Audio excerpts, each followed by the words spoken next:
El millonario pensó que podía comprar el silencio de una madre soltera. Se equivocó.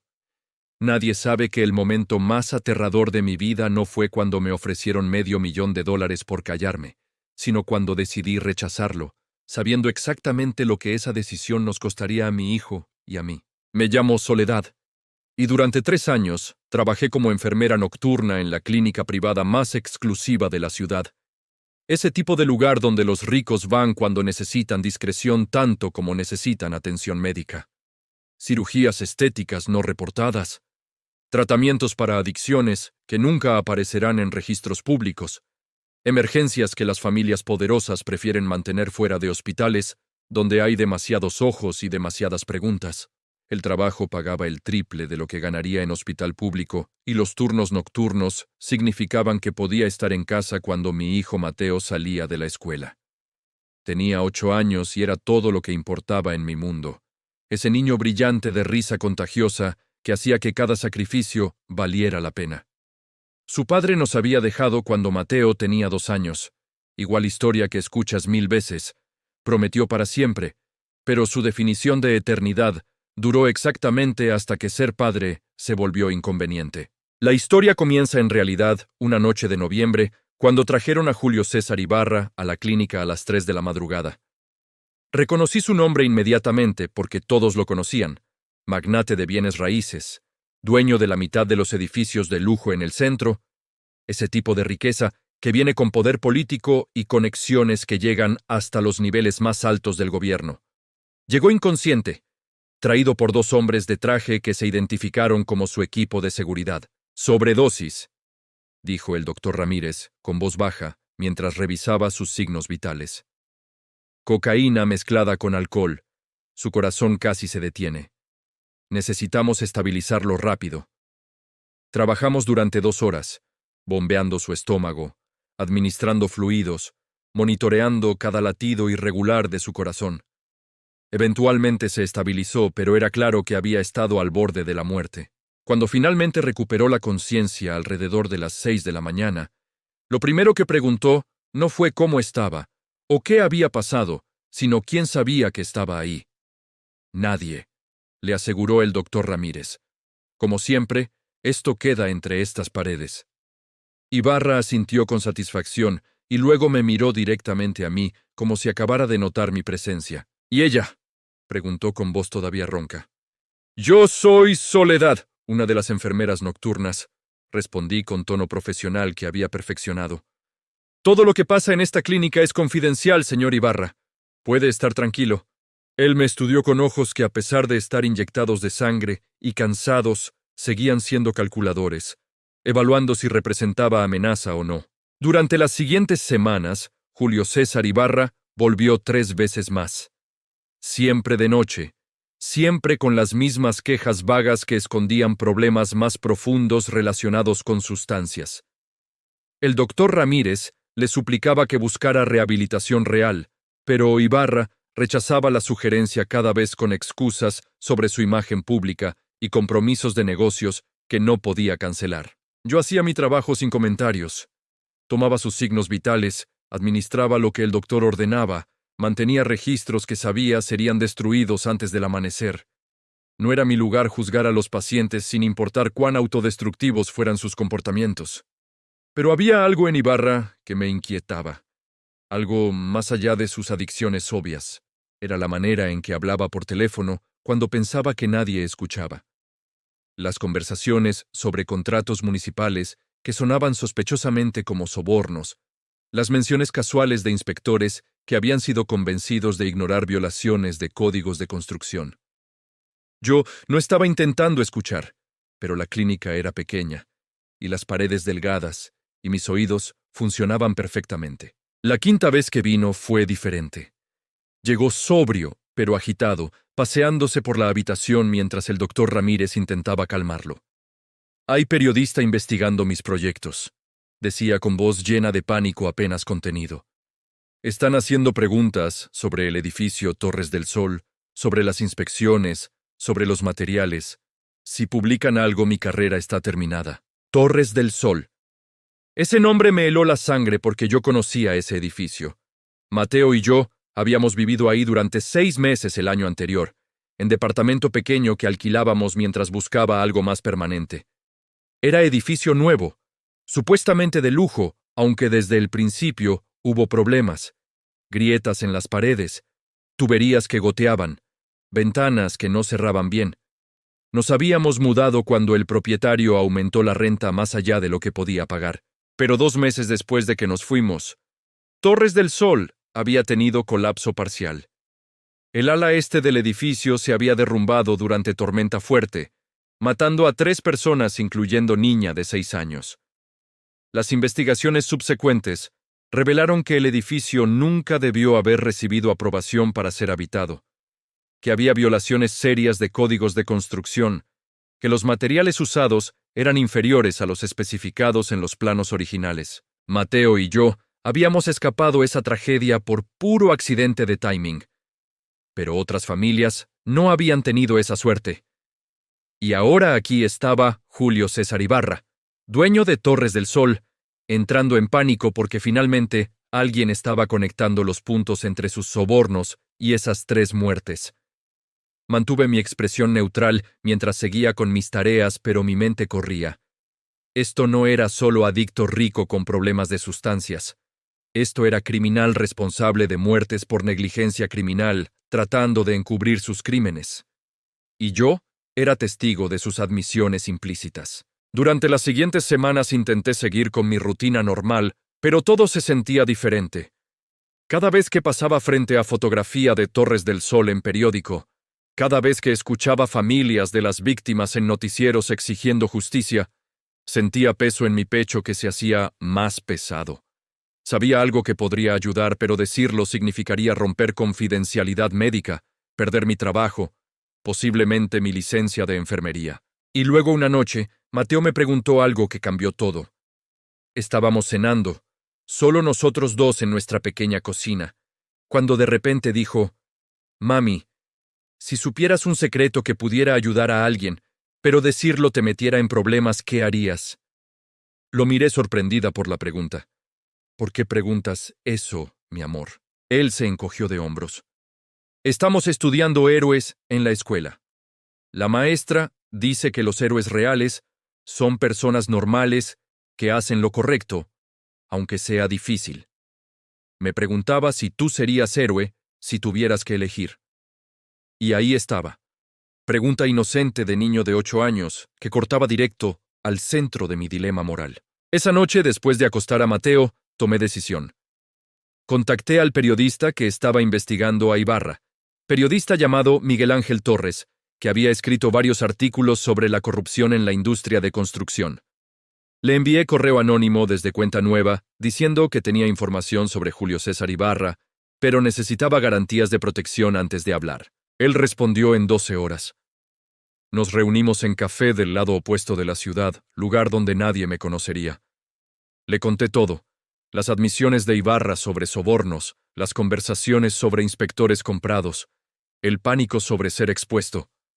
Miguel grabó cada palabra con expresión cada vez más seria. «Esto es dinamita», dijo finalmente. «Pero necesitas saber que testificar contra alguien como Ibarra es peligroso. Tiene recursos, conexiones, abogados que pueden hacer tu vida miserable. ¿Estás segura de que quieres hacer esto?». Pensé en la niña de 6 años que murió en Torres del Sol, en sus padres que todavía aparecían en noticias exigiendo que alguien pagara por negligencia que les había robado su hija. Pensé en Mateo preguntándome si sería héroe. «Estoy segura», dije con voz que no temblaba tanto como mis manos. El artículo salió 2 semanas después. Era devastador, detallado, lleno de evidencia de años de corrupción, incluyendo mis testimonios sobre las admisiones de Ibarra en la clínica. La reacción fue inmediata y explosiva. Fiscalía abrió investigación criminal. Políticos que habían recibido donaciones de Ibarra corrían a devolver el dinero. Sus proyectos fueron congelados. Su imperio comenzó a desmoronarse. Y entonces los abogados de Ibarra vinieron por mí. Primero fue demanda por violación de confidencialidad médica. Perdí mi trabajo inmediatamente. La clínica no podía arriesgarse a asociación con escándalo. Mi licencia de enfermería entró en revisión. De repente estaba desempleada, enfrentando cargos éticos profesionales y demanda civil por millones que obviamente no tenía. Pero eso fue solo el comienzo.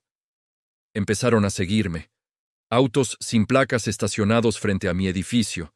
Hombres con trajes oscuros y miradas intimidantes. Recibí llamadas de números bloqueados con amenazas veladas sobre lo que podría pasarle a madres solteras que no sabían mantener la boca cerrada. Tuve que sacar a Mateo de su escuela y mudarlo a una en otro distrito, porque encontré hombres tomando fotografías en el patio de recreo. Estaba aterrada, no solo por mí, sino por mi hijo, que no entendía por qué de repente no podía jugar afuera, por qué mamá saltaba cada vez que sonaba el teléfono, por qué nos habíamos mudado a departamento más pequeño en barrio menos seguro, porque ya no podía pagar la renta del lugar anterior. Y entonces llegó la oferta. Los abogados de Ibarra llamaron solicitando reunión. Fui con mi propio abogado, uno de derechos humanos que había aceptado mi caso pro bono porque creía que era importante. Nos sentamos en sala de conferencias elegante de bufete que probablemente facturaba más por hora de lo que yo ganaba en semana. Señorita Soledad, comenzó el abogado principal con sonrisa que no llegaba a sus ojos. Mi cliente reconoce que esta situación se ha vuelto desagradable para todos. Estamos preparados para ofrecer solución que beneficie a ambas partes. Sacó sobre y lo deslizó por la mesa. $500,000 en efectivo. Retiras tu testimonio. Firmas acuerdo de confidencialidad. Las demandas contra ti se retiran. Recuperas tu licencia. Todos seguimos con nuestras vidas. $500,000. Era más dinero del que había visto en mi vida. Era seguridad financiera para Mateo y para mí. Era educación universitaria pagada, casa propia, fin de la preocupación constante sobre cómo pagar la siguiente factura. Era tentación envuelta en papel legal. Mi abogado me miró esperando mi decisión. Había dejado claro que no podía decirme qué hacer, que esto era mi elección y solo mía. Miré el sobre. Luego miré al abogado de Ibarra con su traje de $5,000 y su arrogancia casual. ¿Cuánto les está pagando Ibarra para hacer esto?, pregunté. Para comprarme. Él parpadeó sorprendido por la pregunta. No estamos comprándola, señorita. Estamos ofreciendo compensación justa por los problemas que ha experimentado. ¡Mentira!, dije con voz más fuerte. Están comprando mi silencio, porque mi testimonio podría mandar a su cliente a prisión donde pertenece. Están apostando que madre soltera, desesperada, elegirá dinero sobre justicia. Tomé el sobre y lo empujé de vuelta por la mesa. No estoy en venta. 3 personas murieron por la avaricia de su cliente. Una de ellas era niña de 6 años, con toda su vida por delante. No hay cantidad de dinero que valga más que asegurar que él enfrente consecuencias por eso. Pueden quedarse con su $500,000 y decirle a Julio César Ibarra que nos veremos en corte. El silencio que siguió fue absoluto. El abogado de Ibarra me miraba como si acabara de hacer algo incomprensible. Mi propio abogado tenía expresión de orgullo mezclado con preocupación, porque ambos sabíamos que acababa de hacer mi vida infinitamente más difícil. Pero cuando salimos de ese edificio y el aire fresco golpeó mi cara, sentí algo que no había sentido en semanas. Sentí que podía respirar. El juicio fue largo y brutal. Los abogados de Ibarra intentaron destruir mi credibilidad de todas las formas posibles. Trajeron expertos que cuestionaron mi memoria, insinuaron que había malinterpretado conversaciones, sugirieron que tenía agenda personal contra su cliente. Fue humillante y agotador, y hubo días donde me preguntaba si había tomado decisión correcta, pero las familias de las víctimas estaban ahí cada día del juicio. Me agradecían en los pasillos con lágrimas en los ojos. La madre de la niña de 6 años me abrazó una vez y susurró, gracias por no olvidar a mi bebé. Y en esos momentos sabía que ninguna cantidad de dinero habría valido traicionar su confianza. Julio César Ibarra fue encontrado culpable de homicidio involuntario, soborno y múltiples violaciones de códigos de construcción. Lo sentenciaron a 12 años en prisión. Su empresa fue desmembrada, sus activos confiscados para pagar compensaciones a las familias. El hombre que pensó que podía comprar cualquier cosa, incluyendo justicia, finalmente aprendió que algunas cosas no están a la venta. En cuanto a mí, recuperé mi licencia de enfermería después de investigación que determinó que había actuado en interés público. Conseguí trabajo en hospital público. Paga mucho menos que la clínica privada, pero duermo mejor por las noches. Mateo y yo nos mudamos a departamento mejor, nada lujoso, pero seguro y nuestro. A veces, pienso en ese sobre con $500,000, en la vida que podríamos haber tenido si hubiera tomado el dinero. Pero luego, miro a Mateo, que ahora tiene 11 años, y habla sobre estudiar derecho porque quiere ayudar a personas como su mamá defendieron lo correcto. Y sé que le di algo más valioso que dinero. Le di ejemplo de que los principios no se negocian, que la integridad no tiene precio, que hacer lo correcto importa incluso cuando cuesta todo. Julio César Ibarra pensó que podía comprar mi silencio porque, en su mundo, todo y todos tienen precio. Se equivocó, porque hay algunas cosas que el dinero no puede comprar. Paz mental que viene de saber que hiciste lo correcto. Capacidad de mirarte al espejo sin vergüenza. Habilidad de enseñarle a tu hijo que la valentía a veces significa rechazar camino fácil y elegir el difícil porque es el correcto. ¿Fue fácil? No. ¿Hubo momentos donde me arrepentí? Por supuesto. Hay noches donde todavía me despierto con ansiedad recordando las amenazas, el estrés, el miedo. Definitivamente. ¿Pero lo haría de nuevo? Sin dudarlo un segundo. Porque al final descubrí que $500,000 es mucho dinero, pero tu alma no tiene precio. Y criar hijo que entiende la diferencia entre lo que es fácil y lo que es correcto, eso vale más que cualquier cuenta bancaria. Si esta historia te recordó que no todo está a la venta, que tu integridad vale más que seguridad financiera comprada con silencio, que a veces el camino difícil es el único que te deja dormir por las noches, entonces suscríbete a este canal. Porque todas merecemos saber que nuestra valentía importa, que elegir principios sobre conveniencia no es ingenuidad sino fortaleza, que las madres solteras que defienden lo correcto, aunque les cueste todo, no son víctimas, sino guerreras. Y esas historias necesitan ser contadas una y otra vez hasta que el mundo entienda que nuestro silencio nunca estuvo a la venta para empezar. Claude es IA y puede cometer errores. Por favor, verifica nuevamente las respuestas.